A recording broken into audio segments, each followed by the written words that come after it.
말씀 보게 성경 공독하겠습니다. 말씀 요한복음 1장 1절에서 14절까지 말씀입니다. 요한복음 1장 1절에서 14절까지 말씀입니다. 교독으로 공독하겠습니다. 14절까지인데 18절까지 같이 보겠습니다. 교독하겠습니다. 태초에 말씀이 계신지라 이 말씀이 하나님과 교독하겠습니다. 제가 읽고 여러분들 읽고 태초에 말씀이 계신지라 이 말씀이 하나님과 함께 계셨으니 이 말씀은 곧 하나님이시라. 만물이 그로 말미암아 지은 바 되었으니 지은 것이 하나도 그가 없이는 된 것이 없느니라. 빛이 어둠에 비추되 어둠이 깨닫지 못하더라. 저가 증거하러 왔으니 곧 빛에 대하여 증거하고 모든 사람으로 자기를 인하여 믿게 하려 함이라. 참빛 곧 세상에 와서 각 사람에게 비추는 빛이 있었나니 그가 세상에 계셨으며 세상은 그로 말미암아 진리되었을 때 세상이 그를 알지 못하였고 자기 땅에 오매 자기 백성이 영접지 아니하였으나 영접하는 자 곧 그 이름을 믿는 자들에게는 하나님의 자녀가 되는 권세를 주셨으니 이는 혈통으로나 육정으로나 사람의 뜻으로 나지 아니하고 오직 하나님께로서 난 자들이니라.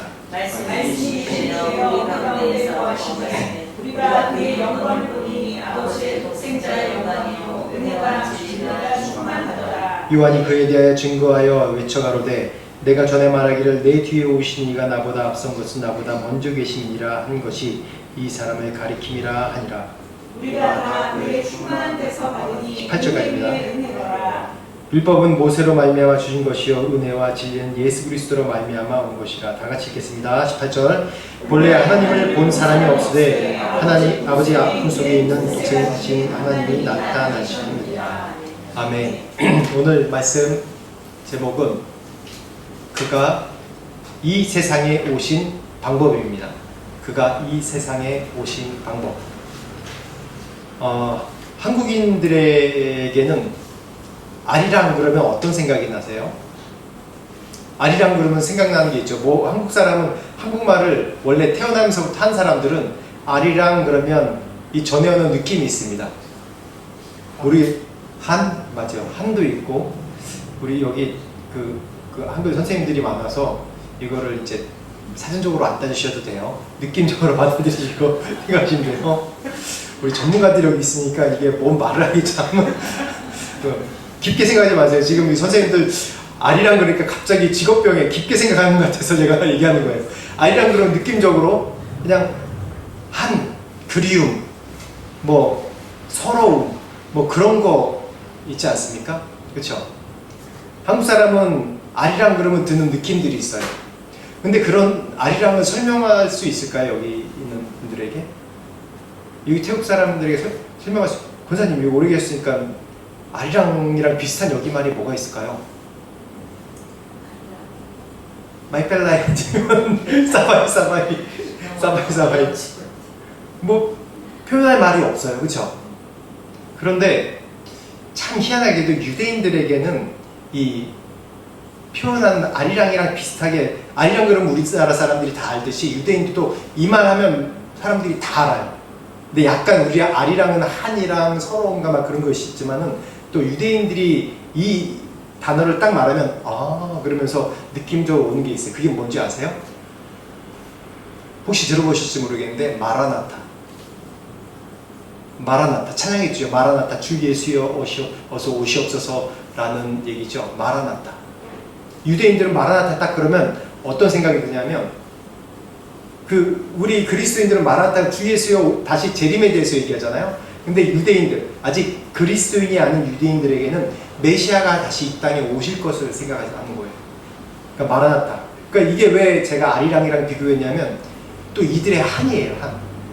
이들의 역사가 어땠습니까? 유대인의 역사가 다윗 이제 출애굽을 해서 광야에서 한 40년 동안 그들의 입장에서, 그들의 죄 때문에 그렇지만 그들의 입장에서 노예 생활하고 고달프고 또 나와서 뭐 여러 가지 기적을 보지만 이 40년 광야 생활하면서 열이 치이고 저리 치이는 것 같은 그런 내 소유도 없고 아무것도 없고 광야가 어때요? 아무 소유도 없고 그냥 먹여주신 대로 먹고 입혀주신 대로 입고 가란 대로 가고 그러고 살았잖아요. 수동적으로 살았단 말이에요. 그게 어쨌든 서름이죠. 그러다가 나라를 이루어서 이제 땅을 준다고 갔는데 땅은 그냥 떡하니 주어진 게 아니라 자기가 개척해야 된대요. 지파를 땅으로 나눠놨는데 이미 가보니까 거기에 뭐 거인들도 있고 뭐 별의별 우리가 상대하지 못할 사람들이 있는 거예요. 그걸 개척하래요. 그래서 열심히 개척하고 이제 하다가 나라를 이뤄서 이스라엘 나라를 이루고 또 이제 주변 이제 어느 팔레스타인 지역 사람들 보니까 왕도 있고 뭐 있고 메소포타미아로부터 문명이 내려와서 화려하고 그래요. 그래서 그 문명을 보고 왕이 있으면 뭔가 있나 보다 그래서 왕 주세요 그러다가 그 성화의 모직에서 하나님이 왕을 보내지 사울왕이에요. 사울왕 나라는 굳건하고 땅은 넓혀놨는데 하나님을 섬기지 않는 왕이었어요. 그러다 다윗 왕이 그 다음에 등극을 하죠. 다윗 왕 때 어땠습니까? 지금까지도 이스라엘에 얘기한 다윗 왕은 뭐예요? 최고야. 이상적인 왕이다. 그래서 짜잔 다윗의 별이라고 그래요. 다윗의 별. 다오 그러면 이제 태국말로 스타죠. 다윗의 별. 사람들이 다윗의 별이라고 그래요. 다윗의 별. 그렇듯이 이 다윗 그러면 아주 이스라엘의 가장 영광스러운 그때 당시 영토가 가장 넓고 그때 당시 전 세계를 지배하는 가장 강대국이었어요. 이집트가 아니었어요. 메소포타미아가 아니었어요. 그때 당시에 더 자세하게 들어가면 그 국제 정세적인 상황이랑 역사가 있지만은 아무튼 그때 당시 그때 당시 지배하는 최고의 왕이었어요. 그 다음에 솔로몬 시대 가장 부자였고 큰 나라였죠. 그런 시대를 거쳐오면서 이제 그 시대 잠깐이고 나머지 시대 어땠어요? 주변 블레셋에 치고 여기 치고 옆에 나라에 치고 이 희한하게 이스라엘의 나라가 이집트랑 또 항상 강대국이 옆에 있어요. 강대국이 옆에 있는데 그 강대국의 나라 땅에 비해서는 나라가 얼마나요? 이 손톱만한 땅이었어요. 근데 희한하게 그 나라가 나라 대 나라 큰 나라 전쟁하려면 꼭 어떻게 해요? 이스라엘을 거쳐가야지 이 길목이란 말이에요. 이스라엘을 거쳐가야지 그 나라랑 전쟁할 수 있어요. 그렇기 때문에 이스라엘 나라가 지리적으로도 참 언제나 치이는 나라가 될 수밖에 없었던 것이에요. 그러니까 어떻게 했어요? 근데 하나님이 이 율법과 말씀을 주시면서 어떤 말씀, 이 선지자들에게 모세부터 말씀해 주셔요. 나와 같은 선지자가 오리라 라고 말씀하셨거든요. 사람들은 그게 다윗인 줄 알았어요. 다윗 아니에요. 다윗은 왕이었어요. 그 후에 이 이스라엘 사람들이 이 나라를 이뤘지만 힘들게 조그만 나라 유지하면서 살면서 예언자를 통해서 얘기하시고 이 이사야의 예언 정말 뚜렷하지 않습니까? 예수님께서 오신다는 거.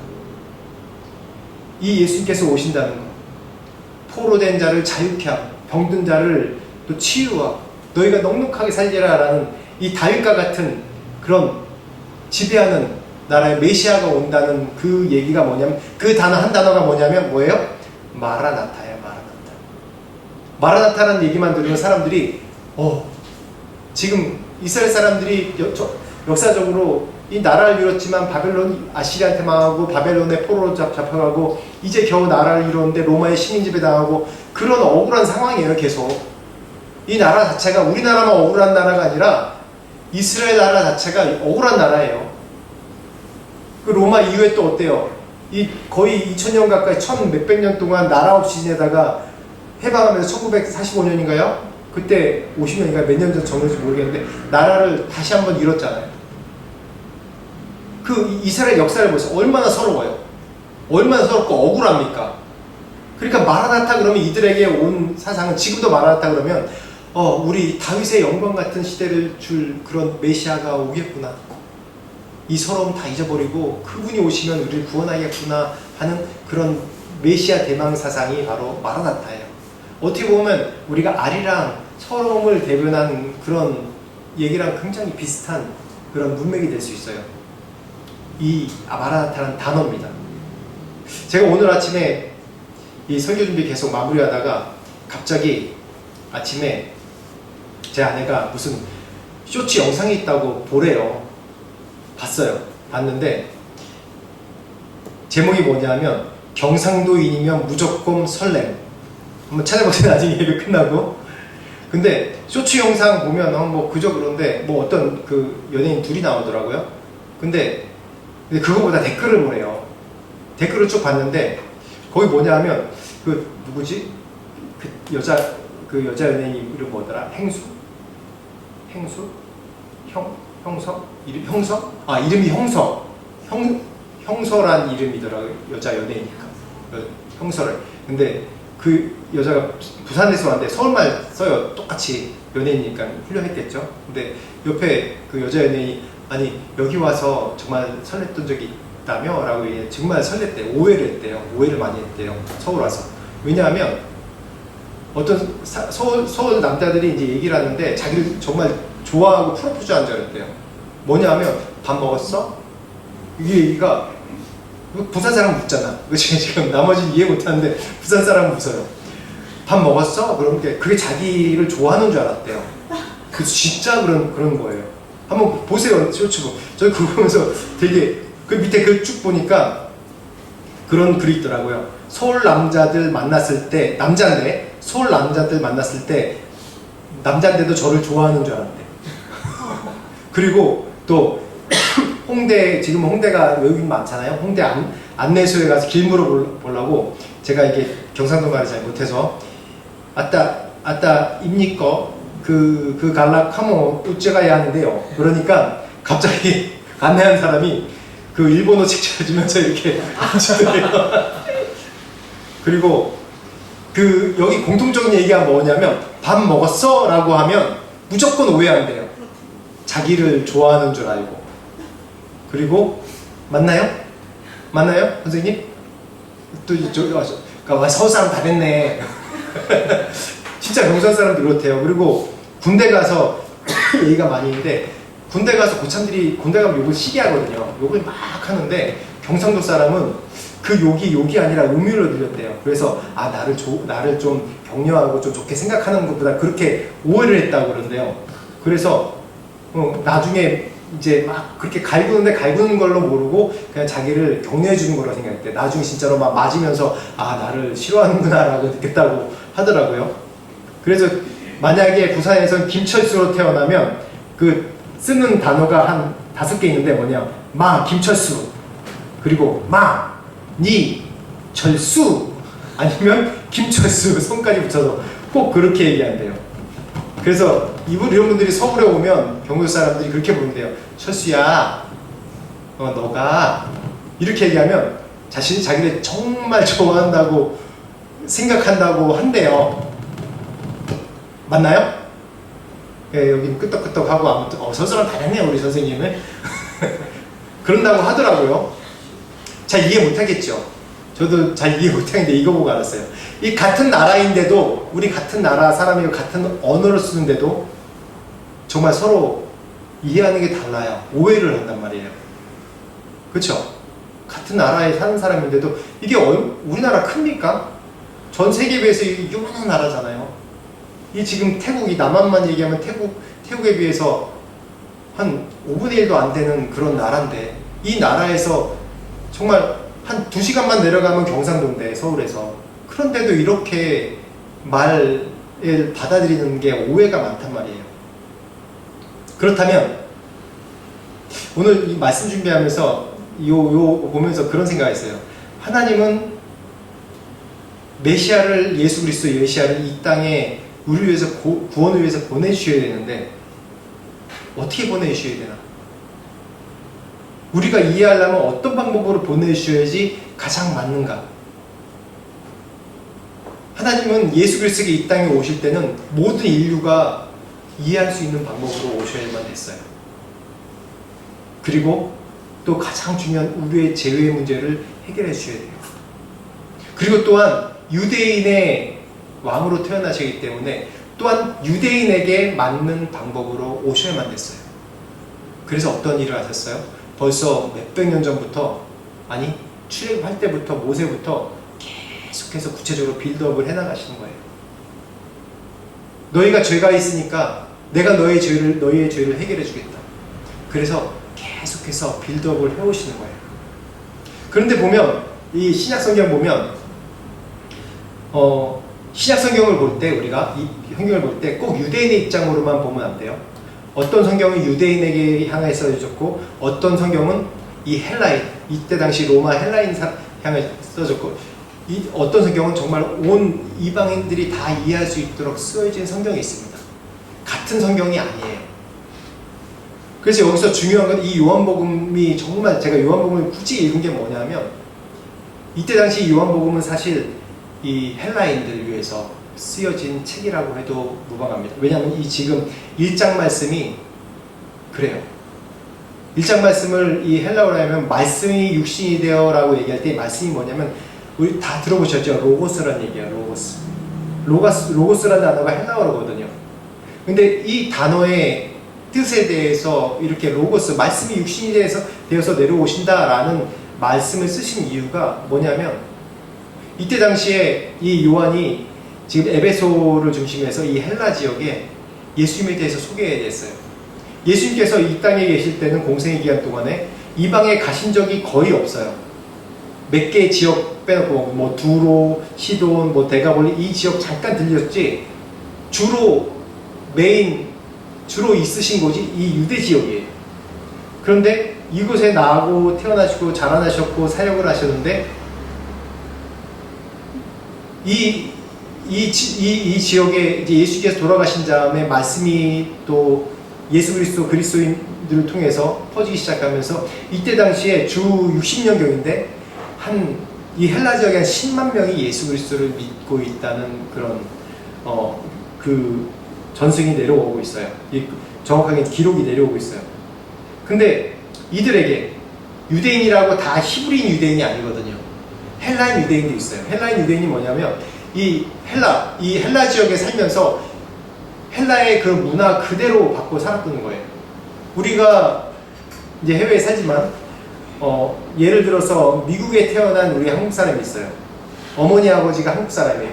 그리고 한국적을 그대로 유지하고 있고 또 자녀도 미국에서 태어났는데 또 한국 국적을 유지하고 싶으면 유지하고 아니면 미국적을 취하는 그런 선택할 수 있잖아요. 근데 그 자녀들 보면 한국 사람 같아요? 아니에요. 완전 미국 사람이란 말이에요. 근데 집에서 계속 한국 교육을 하고 한국말 교육하면서 두 개의 정체성을 있더라고요. 그렇듯이 헬라파 유대인들은 바로 이런 사람들이에요. 그리고 직접 또 이방인들에게 전도를 하니까 이들에게 예수님에 대해서 얘기를 해줘야 돼요. 예수님이 어떤 분인가 얘기해줘야 되는데 바로 이게 지금 제가 18절까지 읽은 내용이 그 내용이에요. 요한복음 1장 1절에 18절까지 읽은 내용이 이 유대인들에게 예수 그리스도가 바로 하나님이라는 것을 이 헬라파 헬라인들에게 예수 그리스도가 하나님이라는 것을 설명하기 위해서 이 말씀이 육신이 되어라는 말을 굳이 이 말씀을 통해 썼습니다. 유대인들의 말씀 뭐냐면 제가 이 말씀을 연구하면서 좀 간단하게 얘기해서 그런 걸 느꼈어요. 히브리인은 참 경상도 사람 같고 헬라인은 보통 서울 사람 같다라는 생각이 드는 거예요.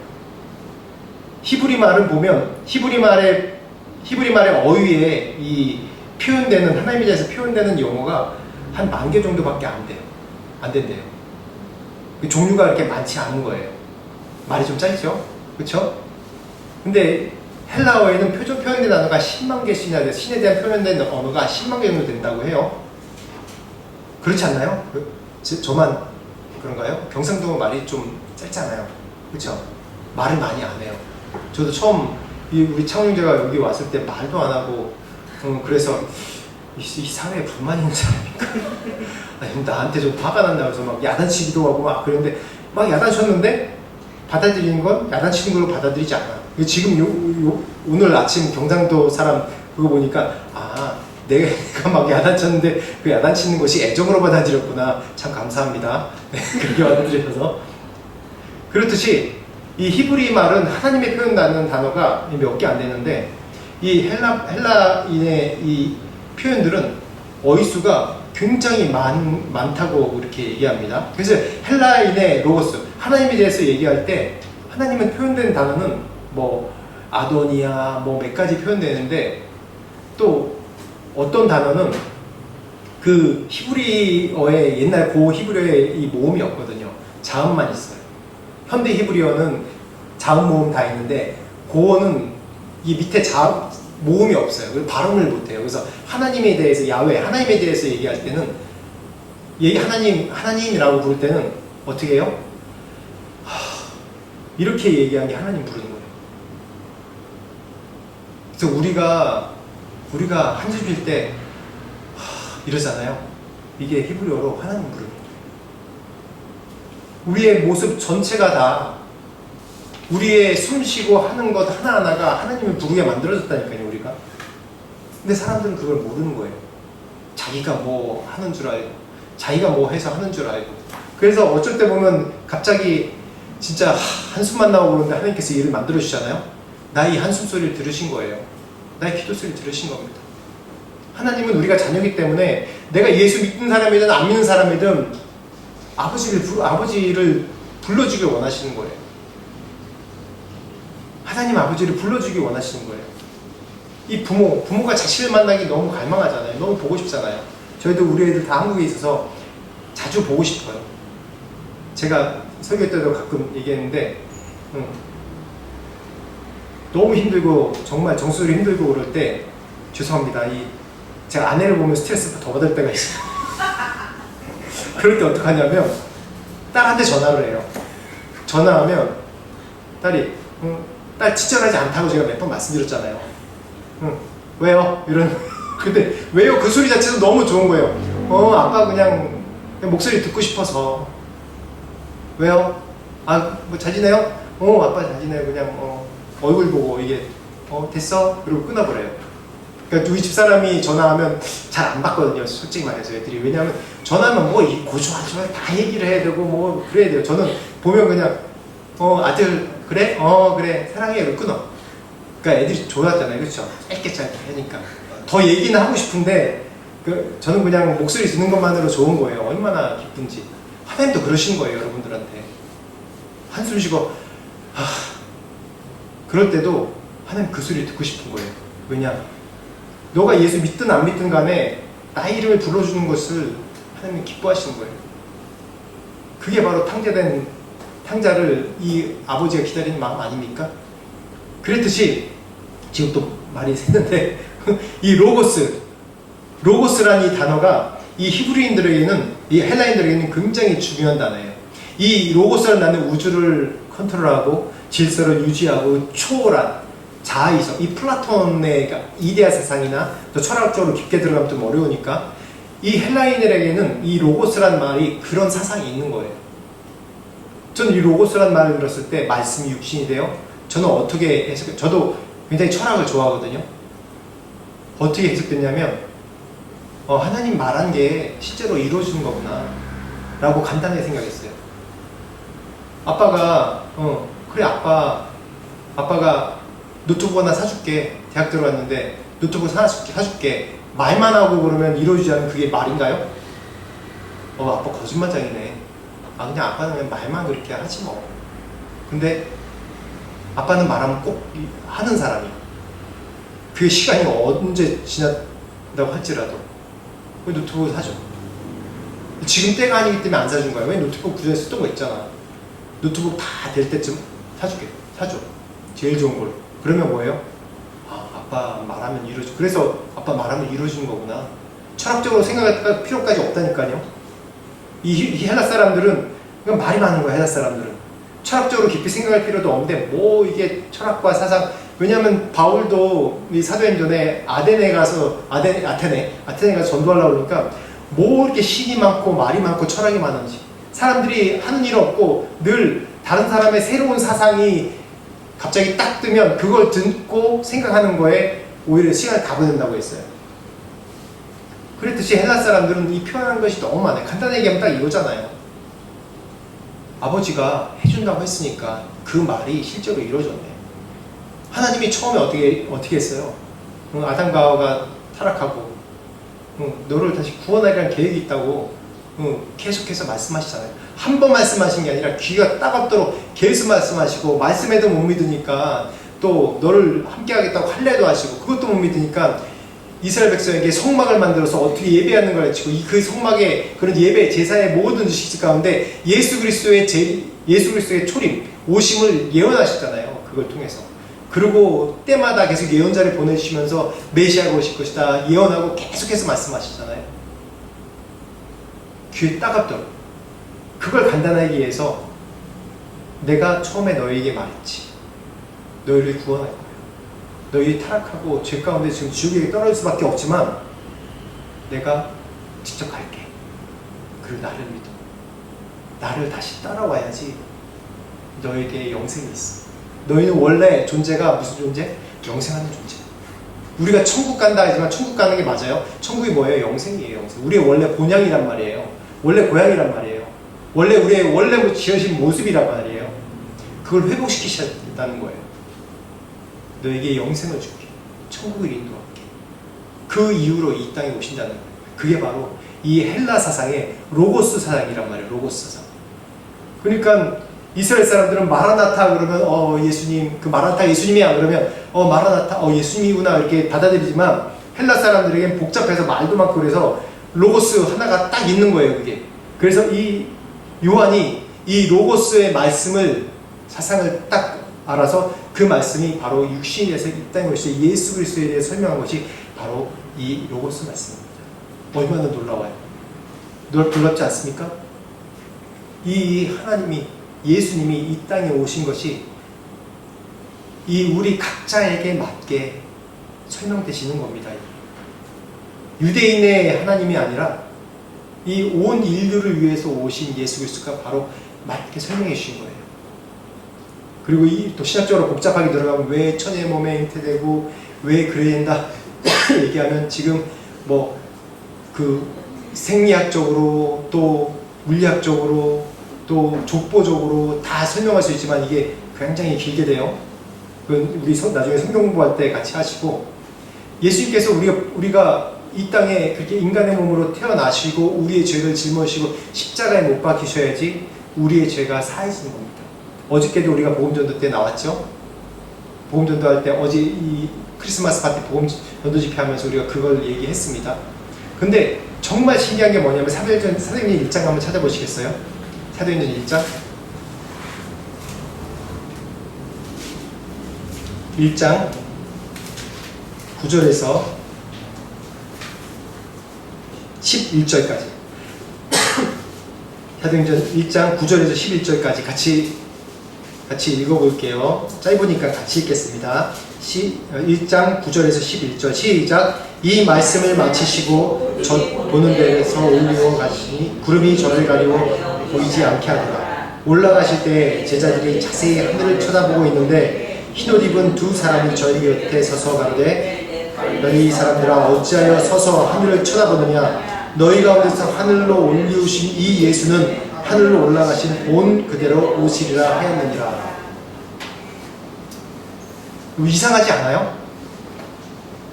전 이거 보면 좀 이상했거든요. 왜 굳이 왜 하늘로 올라가셨을까? 저는 이게 예수님이 퍼포먼스 하신 거로 생각되는 거예요.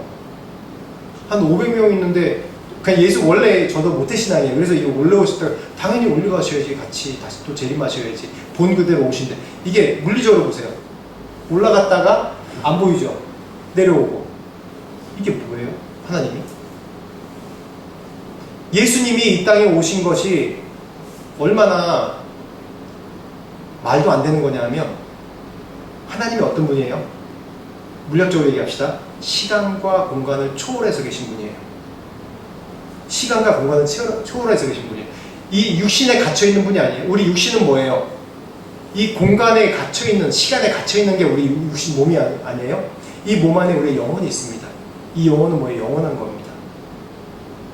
근데 하나님은 이 조그만 나이 들면 들수록 쭈글쭈글해지고 또 아프면 어디 다치면 부러지고 넘어지고 그런 육신에 갇혀있는 분이 아니에요. 하나님은. 내가 신이라도 이런 육신에 갇혀있고 싶겠어요? 갇히고 싶지 않단 말이에요. 근데 이 육신으로 오신 분이에요. 그거 자체도 되게 정말 말도 안 되는 일이에요. 하나님은 우리 인간의 육신을 만드셨어요.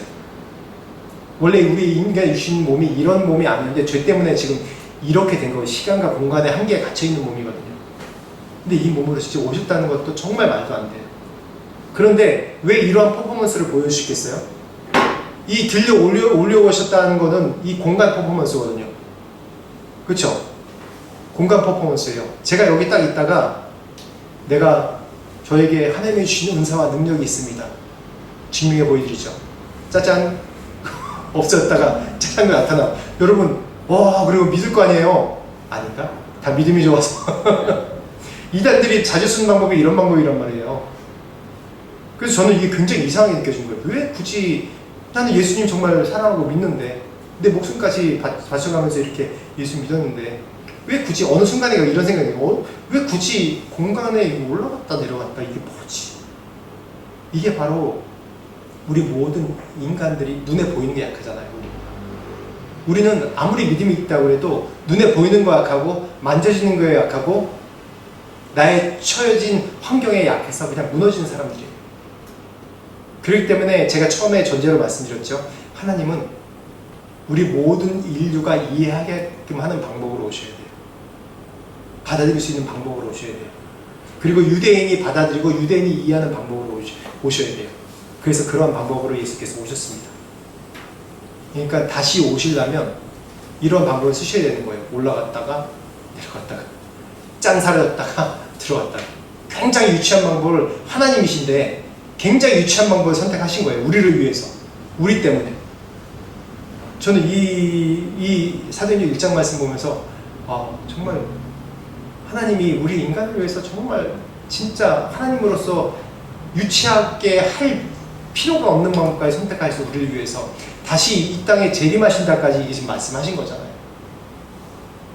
그러니까 얼마나 놀랍습니까? 제가 너무 영적인 거 말고 좀 과학적으로 설명드려서 은혜가 떨어지나요?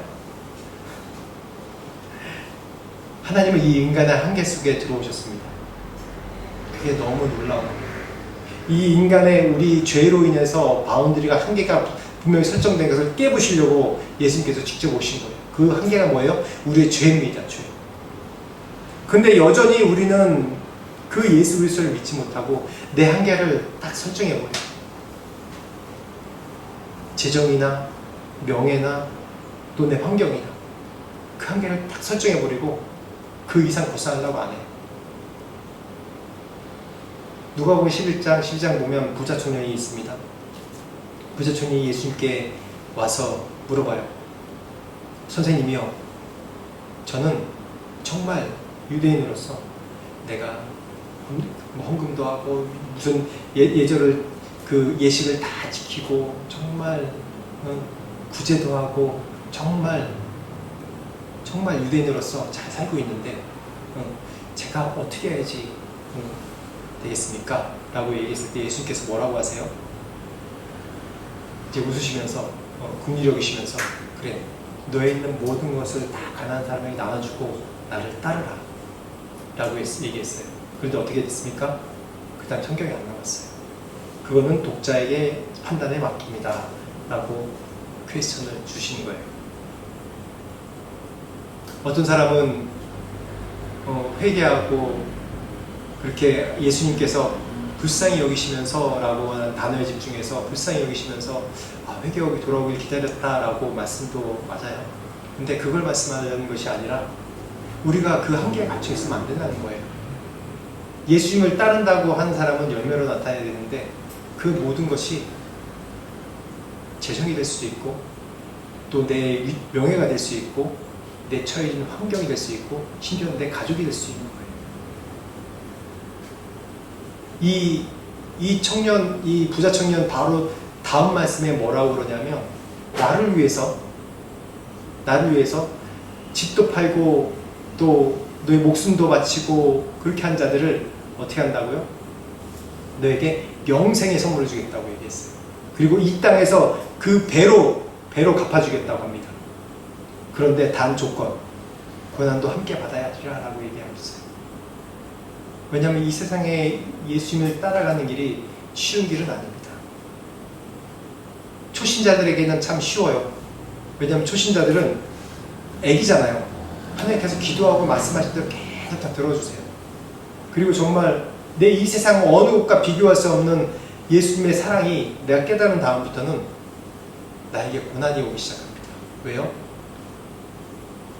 예수님보다 더 소중한 것을 자꾸 내려놔야 되니까. 내가 예수님보다 더 소중하게 생각했던 것을 내려놔야 되니까. 하나님은 어떤 분이세요? 온 우주의 만물의 하나님이시잖아요. 그 대신 나의 내려놓은 것 이상으로 계속 채워주시고 베풀어주시고 저를 더 풍성하게 해주신 분을 경험해야 되니까. 네가 가진 건 아무것도 아니야. 네가 가진 건 아무것도 아니야. 제가 요즘에도 한번 비유했는데 애한테 사탕 하나 줬어요. 사탕 하나 줬는데 그 사탕을 가지고 있어요. 근데 전 이상하게 애들한테 사랑받고 싶어서 어렸을 때 뭐 가져주면 이 과자 같은 거 주면 하나만 줘. 하나만. 꼭 그게 이게 맛있더라고요. 애들한테 이 과자 하나 뺏어 먹는 게. 우리 애들한테 과자 하나 딱 뭐 주면. 근데 우리 막내는 잘 줘요. 첫째도 잘 줘요. 내가 무서워서 그랬겠죠. 근데 우리 딸은 꼭 안 줘요. 이렇게 꼭 엉켜있어. 싫대. 근데 그걸 주면 내가 더 감동해가지고 우리 딸이 좀 시크해가지고 감동해서 더 많이 사줄 텐데 안 줘. 그럼 나도 화가 나잖아요. 에이 그거 먹고 떨어져라. 그러고 말고 다른 거 사가지고 우리 아들들한테 줘요. 그런 겁니다. 자꾸 자기 것을 내려 더 좋은 거 주려고. 내가 가지고 있는 것이 너무 소중하잖아요. 이게 뭐라고? 이게 뭐라고? 내가 갖고 있는 재능 이게 뭐라고? 하나님 앞에 하나님과 함께 쓰여지면 이게 더 풍성해지고 더 배로 되고 하나님께서 축복해 주셔서 내가 있는 재능을 더 쓸 수 있는 좋은 기회를 더 많이 주실 텐데 이게 뭐라고? 꼭 우리는 이렇게 인간들은 이게 움켜쥐려고. 저도 그랬어요. 저도 계속 움켜쥐려고 그러는 거예요. 지금도 저도 그러고 있는 부분이 있고 그래서 지금도 계속 싸우는 부분이 있고 평생 싸워야 됩니다. 우리 인간들은. 그래서 예수님께서 이 땅에 오신 방법이 인간의 몸으로 오시고 또 이 땅에서 살아가신 방법이 굳이 이렇게 고난받고 칭송받지 못하고 가난한 자를 위해서 또 어떻게 이 땅에 살아가시 보이신 이유가 그렇게 해야 되는 게 바로 뭐냐면 너희들이 이 죄악된 세상에서 살아갈 때 이러한 방법으로 살아가야지 구원이 있겠다라고 말씀하신 거예요. 이런 방법으로 살아가야지 너희한테 구원이 주어진다. 예수 믿는 것이 가장 중요하지만 우리가 육신에 갇혀 있잖아요. 그 육신에 갇혀 있는 것에 열매를 맺어야 되는 거예요. 어떻게 열매 맺습니까? 여러분 성경에 포도나무 비유 아시죠? 포도나무 비유. 포도나무가 어떻습니까? 포도나무가 이렇게 아름드리 이렇게 큽니까? 아니죠. 어때요? 그냥 가지같이 이렇게 뻗어나와서 뭐 멀리 퍼져나가잖아요. 근데 포도나무의 정말 중요한 원리가 왜 예수님께서 포도나무 비유를 하셨냐면 포도나무는 바로 아 옆에 달려있는 거나 저 끝에 달려있는 거나 영양분이 똑같이 공급돼서 맛도 똑같고 이 포도알도 똑같이 열린대요. 그런데 중요한 건 포도나무를 밑둥을 잘라버리면 이 포도나무가 쓸데가 없다는 거예요. 어디 뭐 이렇게 단도 만들 수도 없고 어디 뭐 도마를 만들 수도 없고 그냥 버려야 된대요. 포도나무 역할은 뭐예요? 그냥 포도 생산하는 것만 하는 거예요. 다른 거 없는 거예요. 그래서 나는 포도나무요 너희는 가지니라고 예수께서 말씀하신 거예요. 포도나무 예수 그리스도께로부터 양분을 받아서 살아야지 그게 우리 그리스도인인 거예요. 우리 가진 거예요.